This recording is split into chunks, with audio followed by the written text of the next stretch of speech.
Hello, this is Sheshachalam from Astrogate Mysore.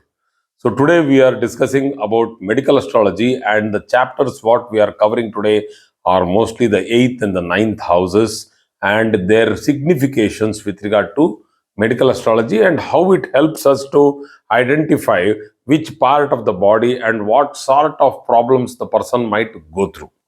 So the 8th house, a secret house, or we call it as the dark house, very difficult to diagnose, which includes the male and the female reproductive organs, which are externally visible but usually always kept away from normal things, so we hide them. So it's also for the hygiene reasons. Even the Aborigines, the Amazon pygmies, they also wear a lion cloth, or they wear foliage. They wear skin of the leopard or anything else. What they get, these people are forest people. They know that they have to protect their genitalia, the genital organs.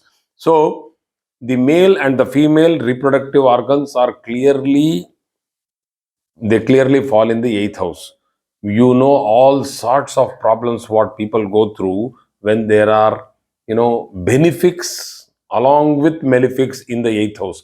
Like for example, Guru Chandala Yoga.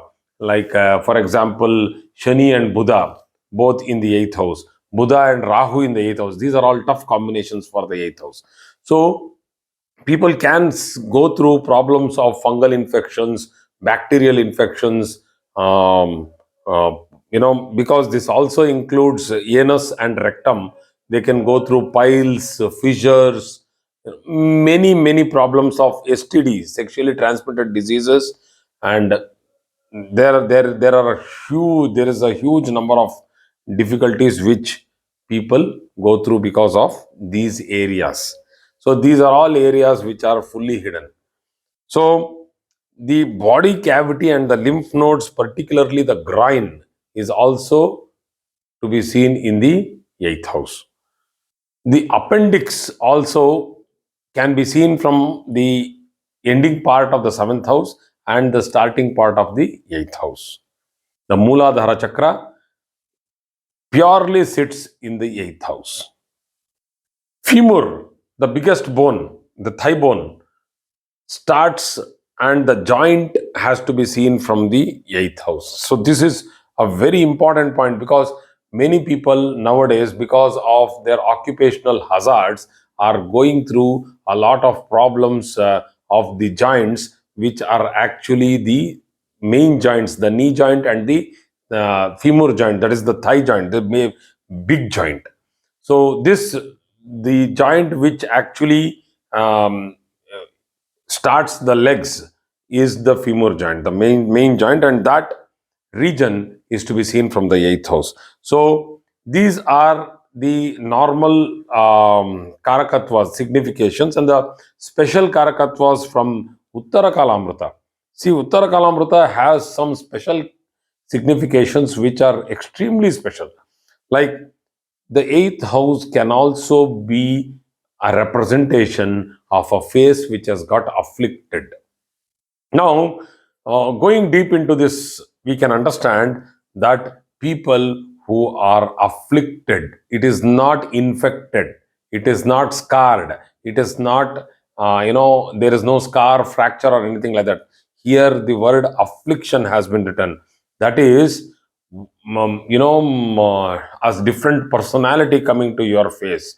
Usually, people tell that, I can see you are not in mood. I can see that it's like somebody else is, I can see somebody else in your face. You are not opening up. You are hiding yourself. You are going through depression. This is what Uttara Kalamrita is trying to tell. It is an afflicted face. Yeah, something like bipolarity and many other problems which actually give difficulties to the face. This is not more of a physical medical difficulty in nature, but more of a mental and psychological impact which hits the main. No, now people in the normal places, they keep telling, no, there somebody has done some jadoo, they have done something on me. That is why, I feel sad, I feel depressed. But these are the reasons which people take. But usually, this is what Uttara Kalamrata is trying to tell you about the eighth house. Loss of a limb, amputation. This is also very important, because we have spoken about many things here. We have not spoken about this one thing. This is seen in the eighth house. And going to the ninth house, the ninth house sits exactly between the lower joint, but the femur joint, from the hips to the knees, the thighs. This is seen from the ninth house. Okay, so the ninth house, let us say, if I, in my uh, after a lot of study, and so many people, many teachers also have taught me this. It's not that I have formed this particular formula. So the age of a person and the event of a person can also be seen by dividing the 12 houses with regard to his age provided by the chart, longevity. So let us check that every house represents nine years. So if I take 9 years, I will come to the eighth house. I will have finished 8 9s or 72 years. So the gap between 72 to 81 is the one which we cross over in the ninth house. This is for normally a person who can live up to 108 years. 12 nines are 108.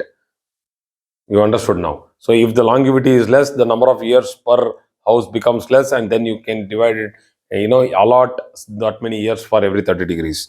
So this is a concept which was taught to me by one of my teachers, and I use it extensively. Beautiful concept this is. So people who fall down, slip in the bathroom, get their thighs injured, get their pelvic muscles, pelvic bones fractured. This pelvic bones, which are very clearly falling in the ninth house, have this particular age also related to it. So, pelvic bones, and if a person is going through a bad period of time or a bad transit over the ninth house and it hits it, then the person can go through fractures, slips, falls, and old age pain, especially from the stairs or in the bathroom. So, thank you very much for today's class.